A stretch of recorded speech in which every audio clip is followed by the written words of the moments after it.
invité pour vous parler du choix du soluté de remplissage.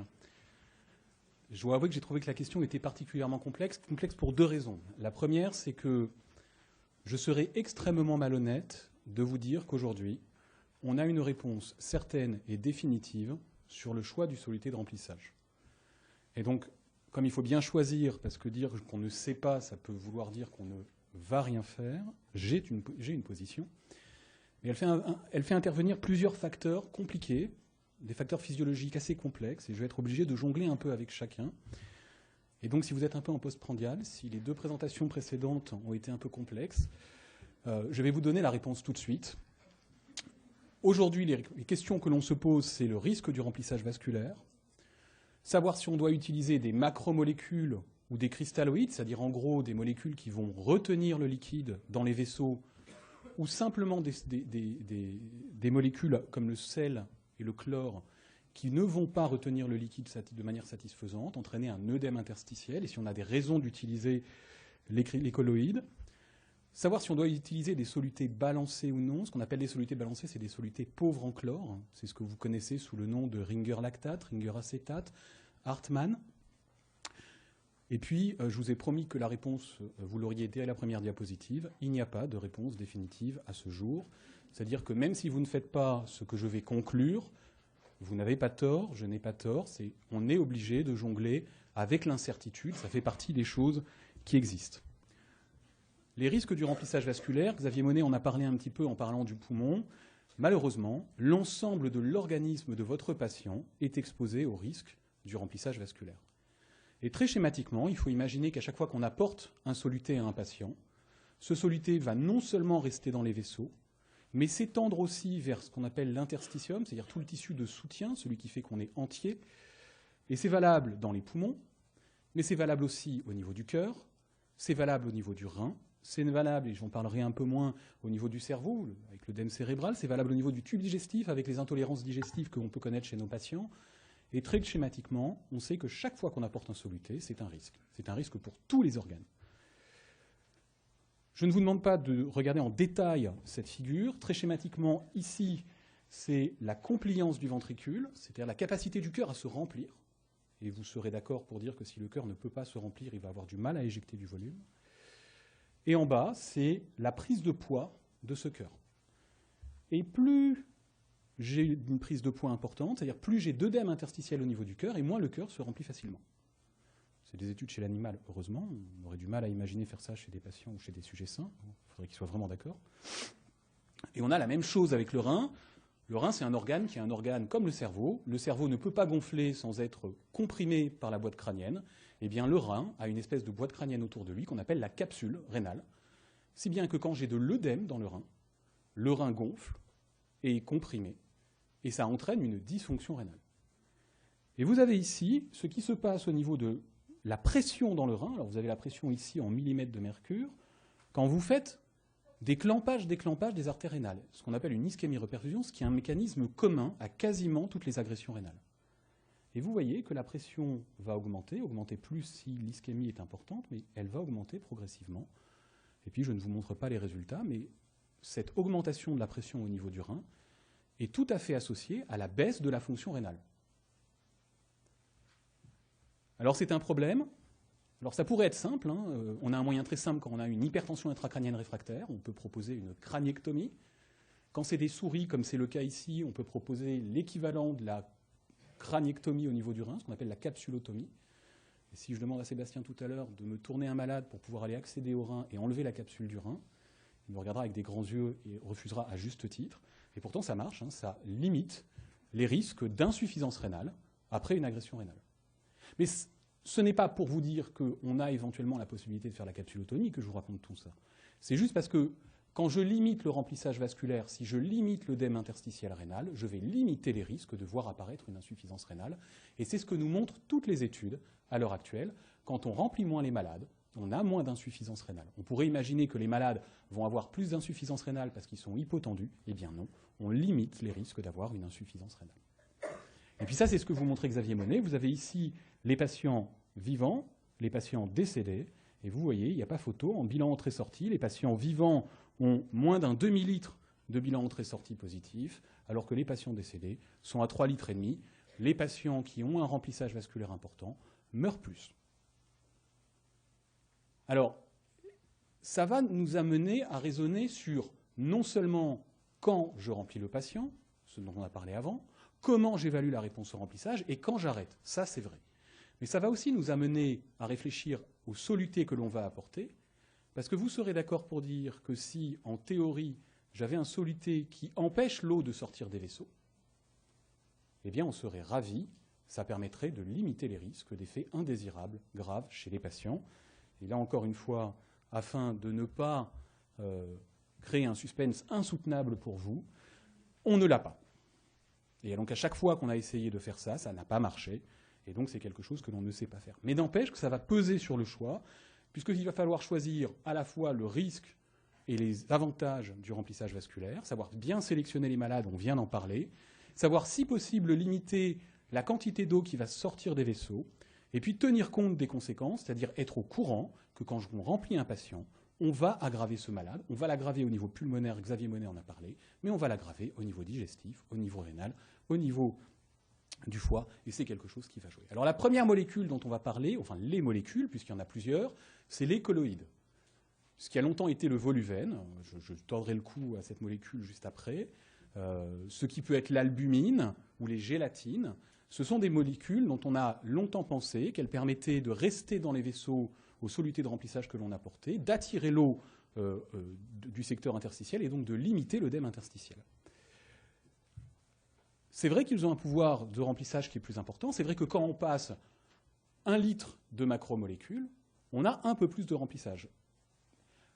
C'est vrai qu'ils limiteraient probablement la fuite capillaire, mais la question c'est pendant combien de temps. Et puis, pour une de ces molécules, qui est l'albumine, peut-être que ça pourrait limiter l'inflammation au niveau des organes et limiter ainsi la défaillance d'organes chez nos malades.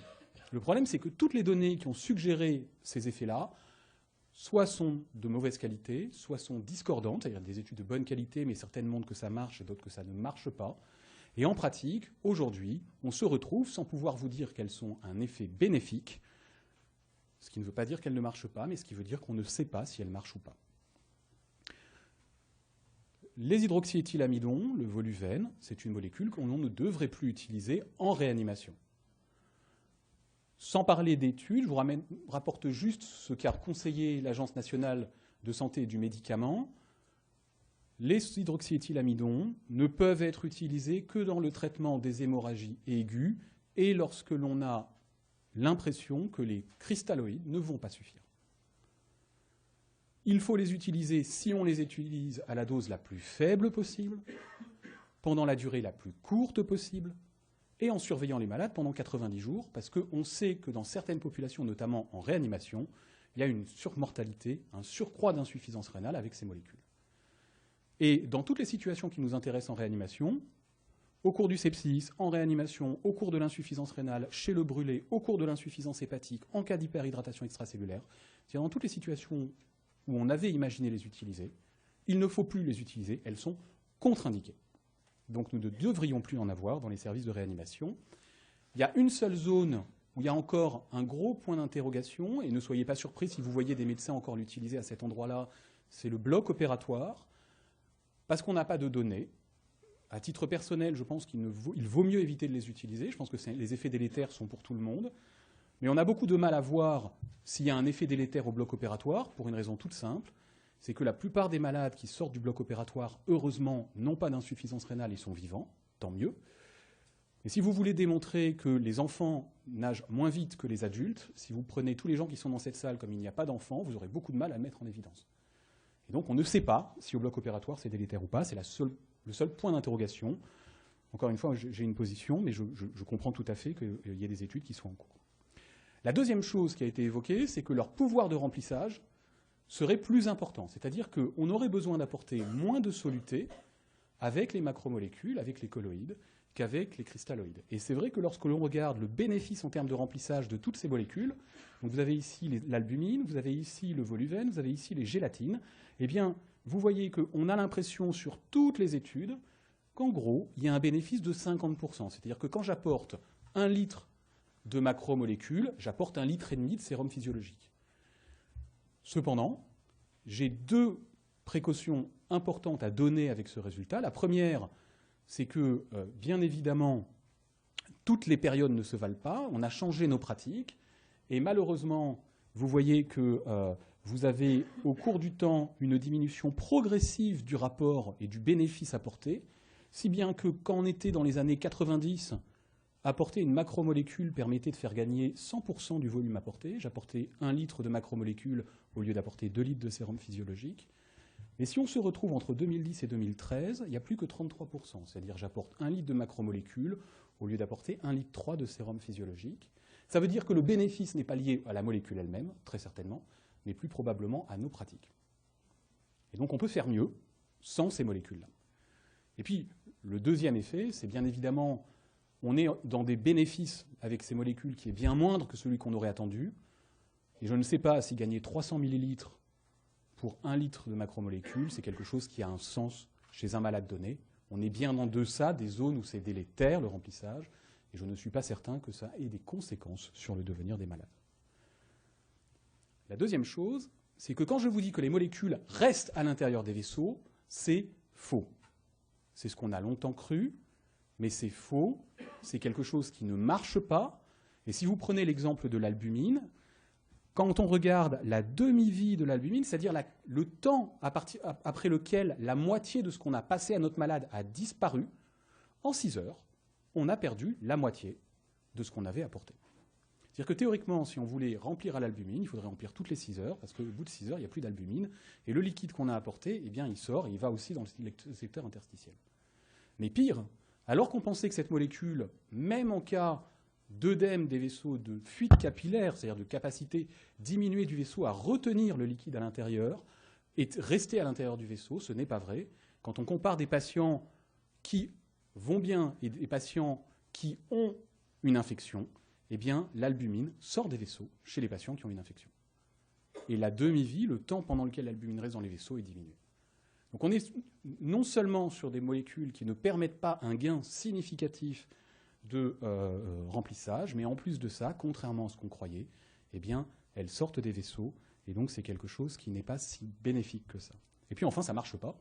Sans rentrer dans le détail, vous n'avez pas besoin de comprendre ce graphe. Regardez juste ici le nombre de malades. Vous avez, au total, dans des études de bonne qualité, 2 fois 2000 malades qui ont été étudiés avec l'albumine.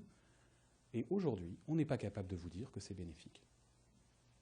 Ça veut dire que s'il y a un effet, c'est soit dans un groupe qu'on n'est pas encore capable d'identifier, soit suffisamment fait pour qu'on n'arrive pas à le mettre en évidence, ce qui est un problème. Et donc aujourd'hui, il n'y a pas de bénéfice démontré de ces molécules. Peut-être dans des sous-groupes, c'est possible. Tant mieux si il y a de la recherche qui se poursuit dans ce domaine-là. Le bénéfice en termes de balance hydrique est très limité. Ça coûte cher. Et à titre personnel, moi je reste sur la position qui avait été recommandée par certains médecins d'un groupe de recherche qui s'appelle Cochrane, qui était de dire, eh bien, puisqu'il n'y a pas de bénéfice attendu, puisque ça coûte cher et puisque certains sont délétères, remplissons aux cristalloïdes, c'est-à-dire aux molécules de petite taille, même si on sait qu'elles fuient à travers les vaisseaux. Enfin, quand je dis que ça n'a pas de bénéfice, je vais mettre un bémol tout de suite. Il y a un groupe de malades chez qui on est sûr que même l'albumine est très délétère, c'est les patients avec un œdème cérébral et avec une agression cérébrale aiguë. Dans cette étude qui était menée chez des patients avec un traumatisme crânien, le fait de passer de l'albumine, lorsque comparé à du sérum salé, c'était de l'albumine à 4%, est associé à une baisse de la survie. Vous voyez, vous avez ici à 28 jours une survie qui est de moins de 80%, pour une survie qui est entre 80 et 90 pour les malades qui étaient remplis par du sérum salé. C'est le groupe de malades chez qui on est sûr que c'est délétère.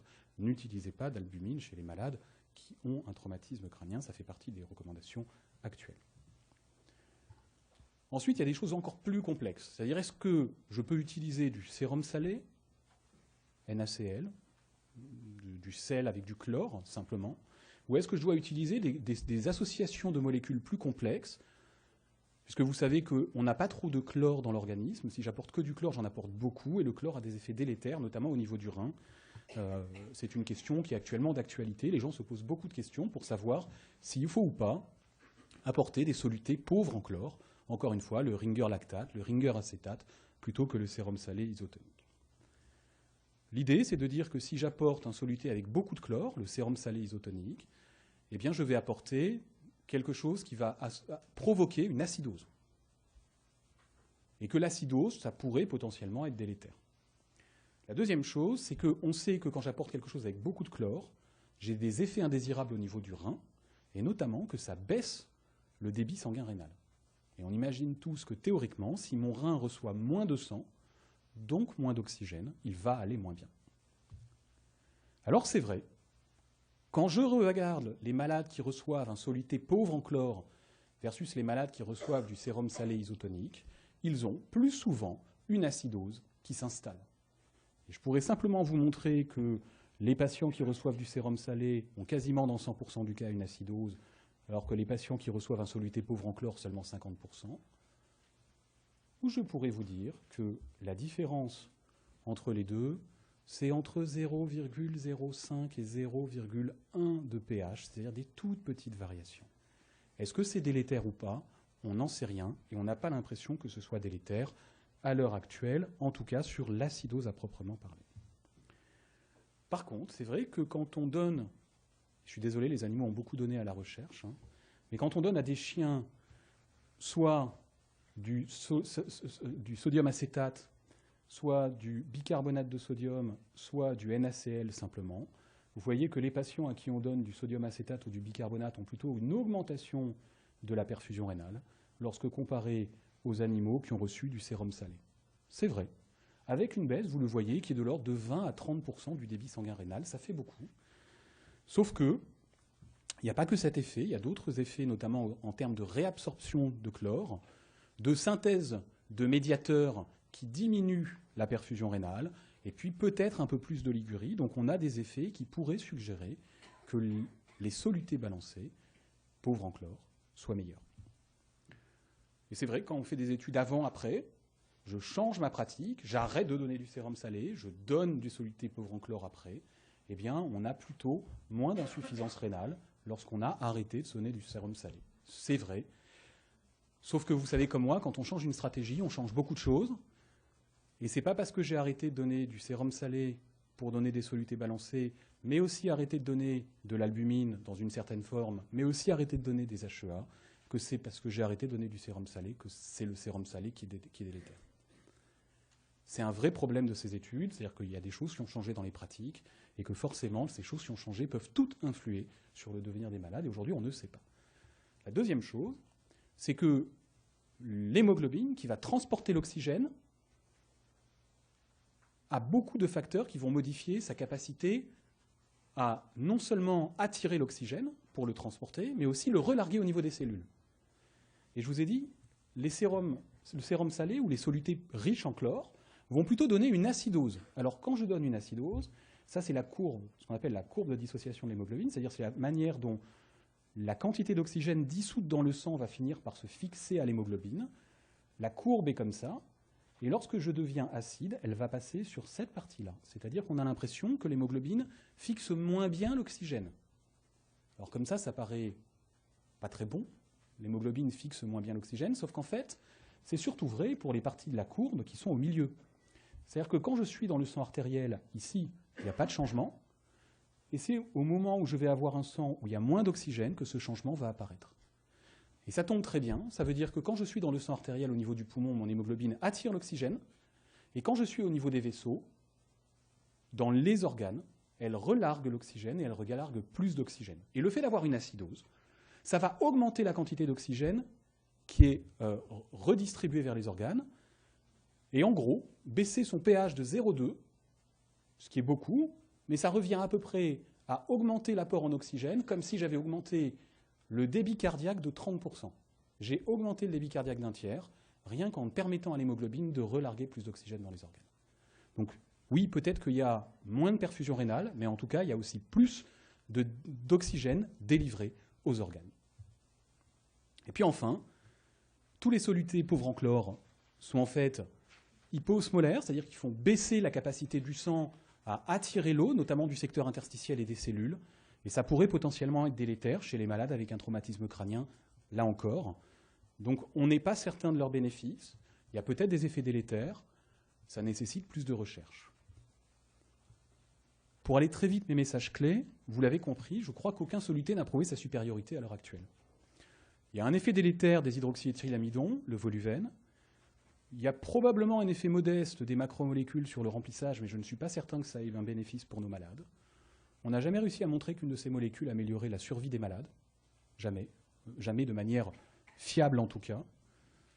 Peut-être que les solutés balancés auraient des bénéfices, mais il y a beaucoup d'interrogations.